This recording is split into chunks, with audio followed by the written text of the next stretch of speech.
They're not a cruise kind of thing. There are people that can make it work. More power to them. They're very committed to that kind of thing. But those committed people don't need the help getting started and disciplined. Newsflash, discipline will work for almost anything. Yeah, discipline works. But not everybody is disciplined. Yeah. And the answer is, of course, to work with how to become more disciplined, not to make you feel bad because you're not disciplined, right? So you can go into those extreme diets, but there's no proof that any of them are superior. Everyone has their claim as to why their diet is superior, but the superior diet, in my opinion, is when you can eat like a relatively normal person and look the way that you want to look. That's the superior diet to me. And I think that's changing your eating habits over the long term is the real way to do it. And the focus being sustainability for the most part. You don't have to count out every food source and get rid of carbs completely like in the keto diets, or, get rid of all the grains and things completely like animal diets, or meat like in the vegan diet or things like that. I think it's a mistake to get rid of anything. The macro diets are really cool because the macro diets allow you to eat anything. You could have ice cream as a part of your evening if your macros allow you to have it. But macros can be complicated. Sure. And so it's a hard one to start with, but it's definitely the most sustainable. But it does take a lot of effort because you have to plan things out in advance. You have to do the math of the macros. You have to track all your foods, things like that. So getting started, I wouldn't mess with that. I would find more of some eating rules to get started with before I would follow a diet necessarily, right? Protein should be the base of every meal. You should always have protein. You should shoot for a certain amount of protein per day, which you can divide out per meals. Usually that's your body weight in grams of protein. So if you're 160 pounds, you should shoot for at least 160 grams of protein per day. You can split that into 4 meals if you want to. That's 40 grams of protein per meal. That should be the base of every diet in existence.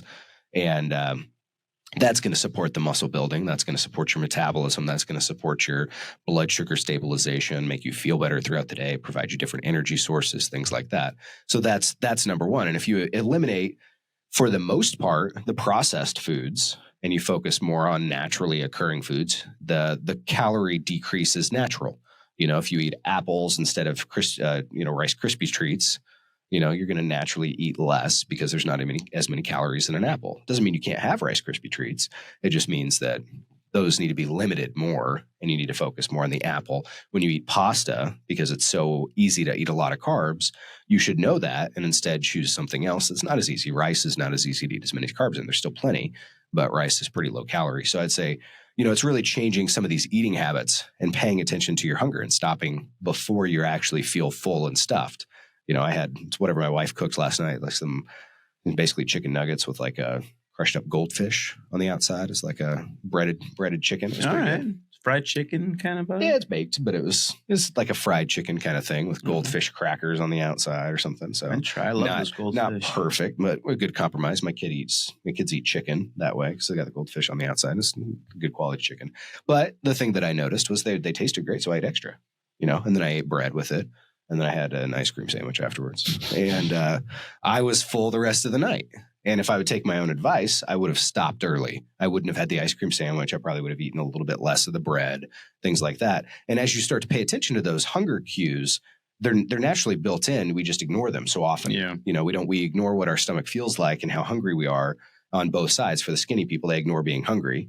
And the large people cannot ignore the craving for food, and they go and satisfy that craving too often. And I think once you start to realize where this hunger cue is and you stop eating, before you're full, the weight loss happens more naturally. It's more sustainable. It's a life choice where you got to a restaurant, you leave food on your plate. Naturally, that restaurant is not going to be as troublesome for you as if you had my old bodybuilding mentality where you finished everything on your plate and you gorged yourself when you had a cheat meal, Yeah, I think a lot of it's the all or nothing mentality once again. Yeah. Going back to the tiny changes. Like you said, Apple and Rice Krispie are both very easy to grab. They are. On the go. They're both ready for you. But I'd rather have the Rice Krispie. For sure. Tastes better. It's got the sugar. The macros diet comes into play there. You could have a macros diet, and you could have, if it's 20 grams of carbs from a Rice Krispies treat, you could have 20 grams of carbs from an apple or a Rice Krispie. Absolutely. And the difference is going to be minimal in terms of health purpose benefits. Yeah. The biggest thing you can do for your health is to lose body fat, get in shape, and build muscle in those foods. Support all of that as long as the calories are limited.